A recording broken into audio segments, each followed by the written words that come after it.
अभी भारत के 5 राज्यों मध्य प्रदेश, छत्तीसगढ़, राजस्थान, मिज़ोरम जैसे राज्यों में अभी चुनाव चल रहे हैं। तेलंगाना 5 कुल राज्य है और उसका परिणाम क्या होंगे, ओपिनियन पोल को लेकर अभी सबसे ज़्यादा लोगों में उत्साह है कि यह कैसा होगा, क्या होगा, देखने समझने का। तो उसी पे आज हम एक एक करके चर्चा करते हैं। तो आइए सबसे पहले बिना देर किए हम छत्तीसगढ़ से शुरू करते हैं। तो छत्तीसगढ़ में वर्तमान में भूपेश बघेल की सरकार है और सरकार को 70 से 75 सीटें पिछले चुनाव में लाकर सबसे बड़ी पार्टी के रूप में थी, जबकि वहाँ 46 सीटें ही चाहिए सरकार बनाने के लिए, क्योंकि टोटल 90 सीटें हैं। तो 45-46 की ज़रूरत है। लेकिन इस बार भी भूपेश बघेल की सरकार बहुमत से काफ़ी आगे रहने वाली है और यह आगे जो रहने का आंकड़ा होगा वह कम से कम जितना बहुमत के लिए चाहिए उससे 15 से 16 सीटें ही ज़्यादा रहेंगी।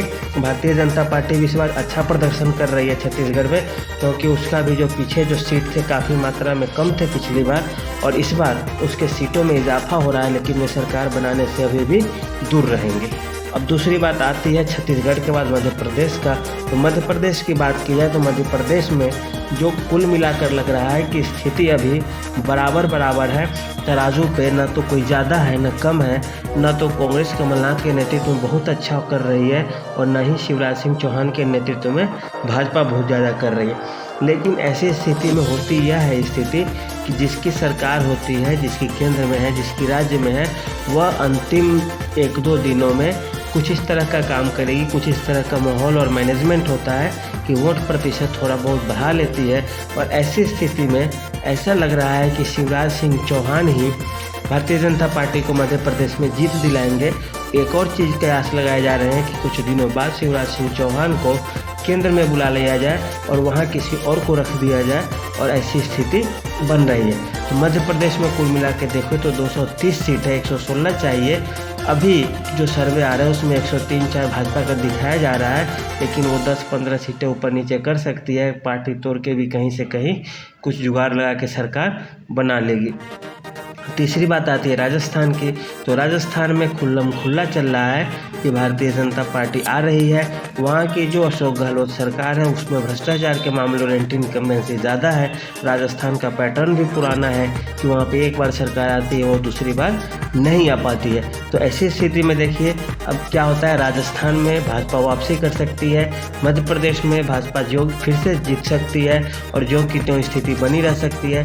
छत्तीसगढ़ में अभी जो भूपेश बघेल की सरकार है वह वर्तमान में भी सरकार में बने रहेंगे, और जो इससे पहले रमन सिंह थे उनकी स्थिति में सुधार हुआ है भाजपा के तरफ से।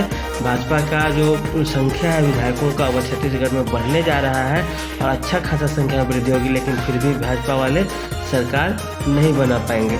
अब बात रही तेलंगाना की। तो तेलंगाना में कांग्रेस कितना भी हल्ला कर ले, कितना भी कुछ कर ले, लेकिन सरकार कांग्रेस का नहीं बनने जा रहा है। वहाँ पे सरकार फिर से पुरानी पार्टी केसीआर का ही बनने जा रहा है, और केसीआर का वहाँ पे दिखता नहीं है, लेकिन काम बहुत करता है। जैसे ममता बनर्जी का बंगाल में होता है उसी तरह तेलंगाना में केसीआर की पकड़। तो तेलंगाना में भी केसीआर ही रहेंगे।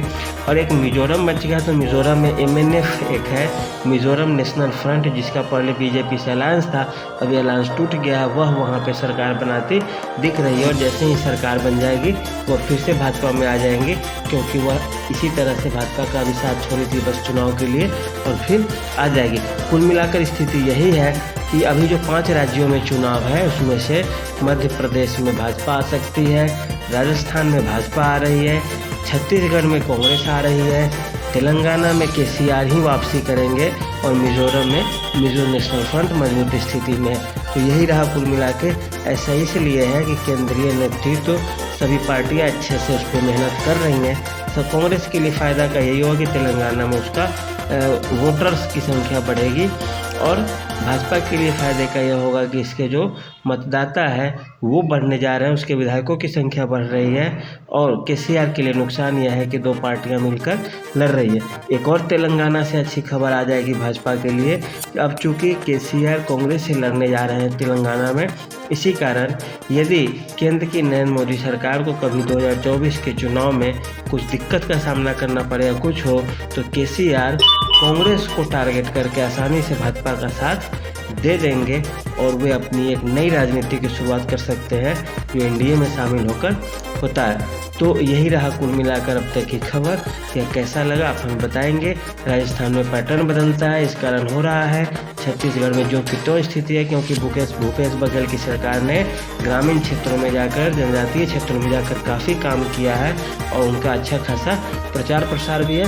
मध्य प्रदेश में देखा जाए तो आएगा तो शिवराज सिंह चौहान की सरकार, या खुद के बहुमत पे आया, छोटे मोटे संख्या में विधायक इधर से उधर करके आए। और ये हो गया राजस्थान, मध्य प्रदेश, मिजोरम का वैसे। तो आज के लिए इतना ही। कैसा लगा हमें बताइएगा। धन्यवाद।